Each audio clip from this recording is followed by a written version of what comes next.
Hello dear friends, welcome to my YouTube channel. और आज हम लोग यूरिनरी ट्रैक्ट इन्फेक्शन के बारे में डिस्कस करेंगे। यूरिनरी ट्रैक्ट इन्फेक्शन एग्ज़ाम के पॉइंट ऑफ व्यू से बहुत ही इंपॉर्टेंट टॉपिक है और ये कई बार पूछा जा चुका है हमारे एग्ज़ाम में और आगे भी ये पूछा जा सकता है। तो यूरिनरी ट्रैक्ट इन्फेक्शन को शॉर्ट में यूटीआई के नाम से भी जाना जाता है। UTI is an infection in any part of the urinary system which includes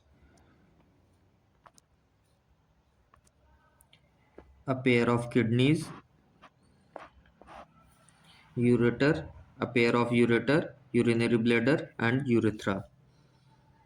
normally क्या होता है कि जो हमारी किडनीज होती हैं वो यूरिन का फॉर्मेशन करती हैं और देन यूरिन फॉर्मेशन होने के बाद यूरेटर के थ्रू ट्रांसपोर्ट होता है और ट्रांसपोर्ट होने के बाद वो ब्लैडर में हमारे स्टोर हो जाता है। ब्लैडर में स्टोर होने के बाद वो यूरेथ्रा के थ्रू पास आउट कर देते हैं हम। So urinary system includes a pair of kidney, ureter, urinary bladder and urethra.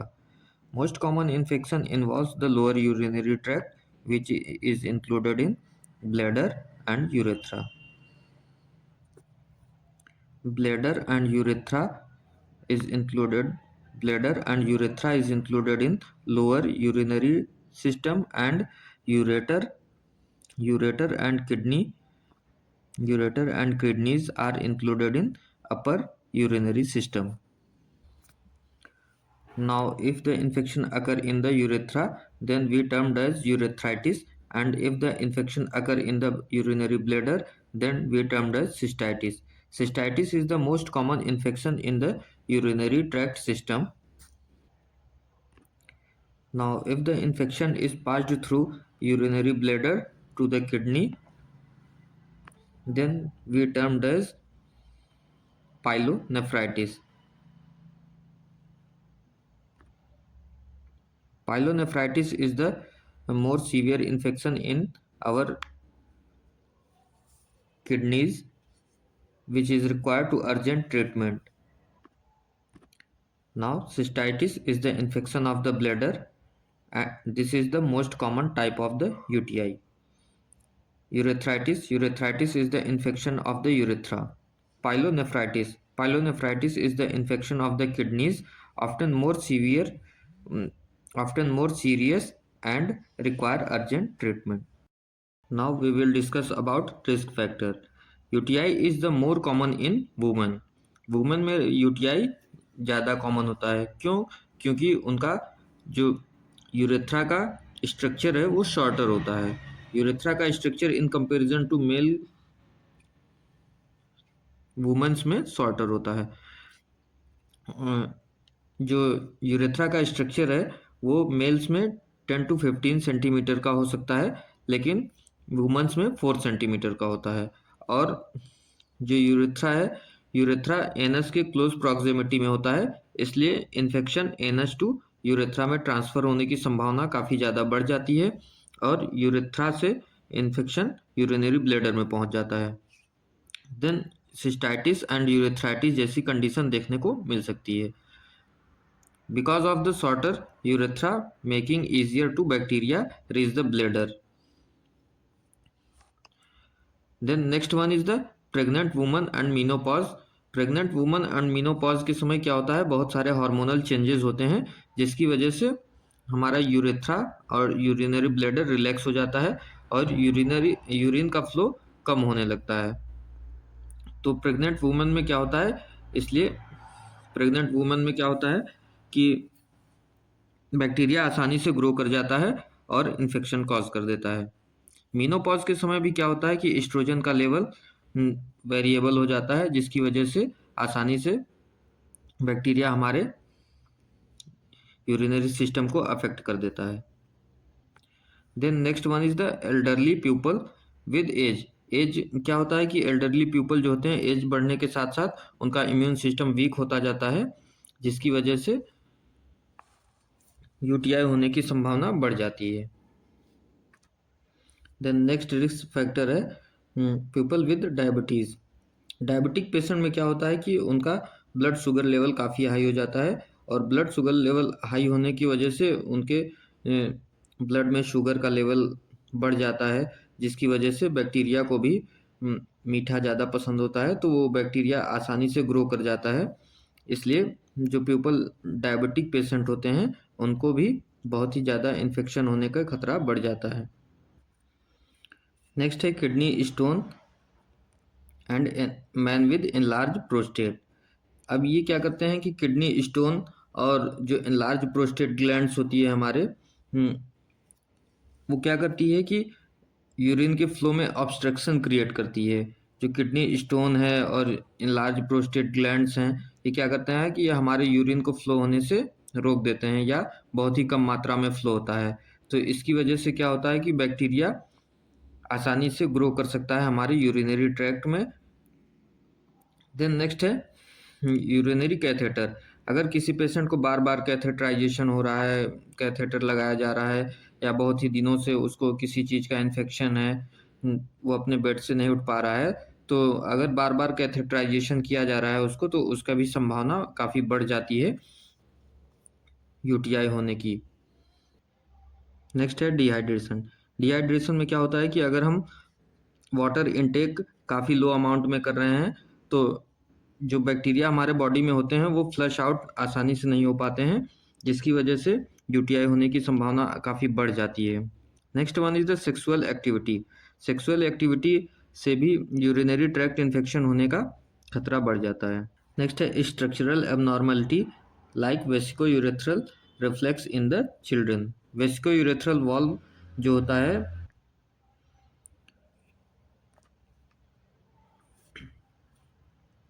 Bladder and ureter के बीच में एक वॉल्व पाया जाता है जिसको वेसिकोयूरेथ्रल वॉल्व बोलते हैं। जब किडनी से यूरिन का फॉर्मेशन होता है और वो यूरेटर के थ्रू ब्लैडर में ट्रांसपोर्ट किया जाता है, तो क्या होता है कि ब्लैडर में कुछ समय के लिए जो हमारी यूरिन होती है ब्लैडर में कुछ समय के लिए स्टोर होती है, और ये ब्लैडर में जो यूरिन स्टोर है उसको बैक फ्लो ना होने पाए, इसके लिए एक वॉल्व पाया जाता है जिसका नाम है वेसिकोयूरेथ्रल वॉल्व, जो कि यूरेटर और यूरिनरी ब्लैडर के बीच में पाया जाता है यहाँ पर। ठीक है, तो ये क्या करता है कि इसको जो यूरिन ब्लैडर में भरा हुआ है उसके बैक फ्लो को प्रिवेंट करता है, उसको बैक साइड में नहीं जाने देता है। चिल्ड्रंस में क्या होता है कि अगर इस स्ट्रक्चर की एबनॉर्मलिटी हो गई है, वेसिकोयूरेथ्रल वॉल की एबनॉर्मलिटी हो गई है, तो क्या होता है कि जो यूरिन होता है वो बैक साइड फ्लो कर जाता है, यूरेटर में फ्लो कर जाता है। इसी को वेसिकोयूरेथ्रल रिफ्लेक्स कहते हैं। तो ये थे हमारे रिस्क फैक्टर। नाउ अब हम डिस्कस करेंगे कॉजेज़ के बारे में। तो मोस्ट कॉमन इन्फेक्शन इश्चर्चिया कोलाई नाम के बैक्टीरिया से होता है। ये इश्चर्चिया कोलाई बैक्टीरिया हमारे जीआईटी ट्रैक्ट में प्रेजेंट होता है, जो कि गुड बैक्टीरिया की तरह एक्ट करता है। लेकिन जब ये ट्रांसफ़र हो जाता है किसी रीजन से हमारे यूटीआई यूरिनरी ट्रैक्ट में ट्रांसफ़र हो जाता है, तो ये यूटीआई कॉज कर देता है। अदर बैक्टीरिया हैं स्टेफाइलोकोकस, सेप्रोफाइटिकस, क्लेब्सिला, प्रोटियस एंड एंटेरोकोकस। ये सभी बैक्टीरिया भी यूटीआई कॉज करवाते हैं। इसके अलावा कुछ वायरसेस और फंजाई हैं जो कि लेस कॉमन इन्फेक्शन कॉज करते हैं हमारे यूरिनरी ट्रैक्ट में। नेक्स्ट हम लोग डिस्कस करेंगे पैथोफिजियोलॉजी के बारे में। बैक्टीरिया हमारे यूरिनरी ट्रैक्ट में एंटर कर जाता है थ्रू यूरेथ्रा के थ्रू, और ये मल्टीप्लाई करना शुरू कर देता है। जब बैक्टीरिया मल्टीप्लाई करना शुरू कर देता है तो ये इन्फ्लेमेशन कॉज करवाता है हमारे बॉडी में, जिसकी वजह से हमारी बॉडी उसके अगेंस्ट में इन्फ्लेमेटरी रिस्पॉन्स शो करती है। The body reacts with an inflammatory response. If the infection is confined to the bladder it is called lower UTI.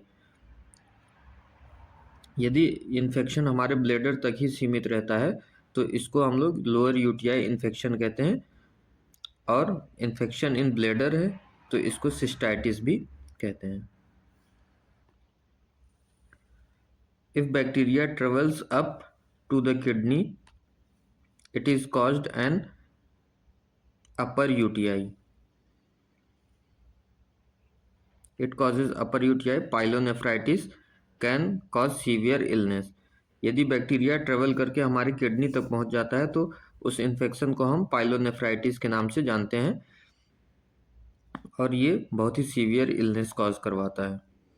In rare cases में क्या होता है कि जो इन्फेक्शन होता है वो हमारे ब्लड स्ट्रीम में पहुंच जाता है और सेप्सिस कॉज करता है। नेक्स्ट हम लोग देखेंगे सिम्टम्स के बारे में। तो जो सिम्टम्स हैं वो लोअर यूटीआई के लिए डिफरेंट है एंड अपर यूटीआई के लिए डिफरेंट है। तो पहले हम लोअर यूटीआई के लिए देखते हैं। First one is the urgency to urinate. Urine pass करने की जो अर्ज है वो बार बार आएगी और एकदम से यूरिन पास करने की अर्ज होगी पेशेंट को। Next one is the dysuria. Dysuria का मतलब है पेन ड्यूरिंग यूरिनेशन और burning sensation during urination. Next है फ्रिक्वेंट यूरिनेशन। पेशेंट बार बार यूरिनेशन के लिए जाएगा और जल्दी जल्दी यूरिन का पास आउट होगा। क्लाउडी और स्ट्रॉन्ग स्मेलिंग यूरिन। जो पेशेंट का यूरिन होगा वो क्लाउडी होगा, मतलब धुंधला दिखाई देगा, और स्ट्रॉन्ग स्मेलिंग, बहुत ही ज़्यादा स्मेल करेगी। नेक्स्ट है सुप्राप्यूबिक डिस्कम्फर्ट। ऑफ कोर्स जब पेशेंट यूरिन को पास आउट करेगा तो उसको सुप्राप्यूबिक डिस्कम्फर्ट होगा, सुप्राप्यूबिक पेन होगा। नेक्स्ट है हिमेच्यूरिया। हिमेच्यूरिया में क्या होता है कि प्रेजेंस ऑफ हीमोग्लोबिन या presence of blood in the urine. And next one is the nocturia. Nocturia में क्या होता है कि नाइट टाइम यूरिनेशन ज़्यादा होता है। नेक्स्ट उसके बाद हम लोग अपर यूटीआई के इन्फेक्शन के बारे में डिस्कस करेंगे। तो अपर यूटीआई इन्फेक्शन जब किडनी में पहुंच जाता है इन्फेक्शन, तब हम अपर यूटीआई कहते हैं। जब अपर यूटीआई में इन्फेक्शन होगा तो लोअर यूटीआई के सिम्टम्स तो रहेंगे ही, लेकिन साथ में अपर यूटीआई के कुछ अलग से सिम्टम्स भी देखने को मिलेंगे। जैसे कि पहला है फ्लैंक पेन। फ्लैंक पेन होगा। उसके बाद fever with chills. Fever chills के साथ होगी। Nausea and vomiting. Severe malaise. Severe malaise का मतलब है बहुत ही ज़्यादा वट होगी पेशेंट को। Often with lower UTI symptoms as well. तो ये डिफरेंस है lower UTI and upper UTI में। नेक्स्ट है डायग्नोसिस। अब हम इसको कैसे डायग्नोस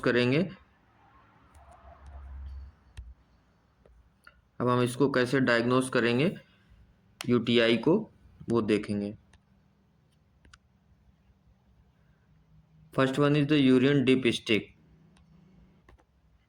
यूरिन डिप स्टिक में क्या होता है कि जो स्ट्रिप्स हैं कॉमनली हॉस्पिटल्स में मिल जाती हैं, जिससे कि हम परफॉर्म करते हैं कि यूटीआई में इन्फेक्शन है, यूरिनरी ट्रैक्ट में इन्फेक्शन है या नहीं है। नेक्स्ट है यूरिन एनालिसिस। यूरिन एनालिसिस में हम WBCs का काउंट देखते हैं कि कितना है और कितना इन्फेक्शन कॉज हुआ है। नेक्स्ट है यूरिन कल्चर। यूरिन कल्चर सबसे रिलायबल टेस्ट है जिससे कि हम पता करते हैं कि कौन सा माइक्रो ऑर्गेनिज्म रेजिस्टेंट है या कौन सा माइक्रो ऑर्गेनिज्म इन्फेक्ट कर रहा है हमारे यूटीआई को। नेक्स्ट है ultrasound and CT scan. Ultrasound and CT scan कब हम करवाते हैं, जब कोई स्ट्रक्चर की एबनॉर्मेलिटी होती है तो उसका पता करने के लिए अल्ट्रासाउंड और सिटी स्कैन का यूज़ किया जाता है। उसके बाद नेक्स्ट है सिस्टोस्कोपी। सिस्टोस्कोपी कब करवाते हैं हम, जब हमको यूरेथ्रा को या ब्लैडर को विजुअलाइज करना होता है तब हम सिस्टोस्कोपी करवाते हैं। नेक्स्ट हम लोग ट्रीटमेंट के बारे में डिस्कस करेंगे। ट्रीटमेंट में क्या होता है कि जो इन्फेक्शन है ये बैक्टीरिया के थ्रू हो रहा है, तो इसलिए हम इसके अगेंस्ट में एंटीबायोटिक देते हैं। जो एंटीबायोटिक होती है, अगर लोअर यूटीआई में हो रहा है या इन्फेक्शन, जब पेशेंट को माइल्ड यूटीआई होता है तो हम लोग बहुत शॉर्ट कोर्स देते हैं जिसमें 3 to 5 डेज तक पेशेंट को ड्रग प्रिस्क्राइब की जाती है। इसमें आता है सल्फा मेथाक्सोजोल एंड नाइट्रोफिरेंटोइन,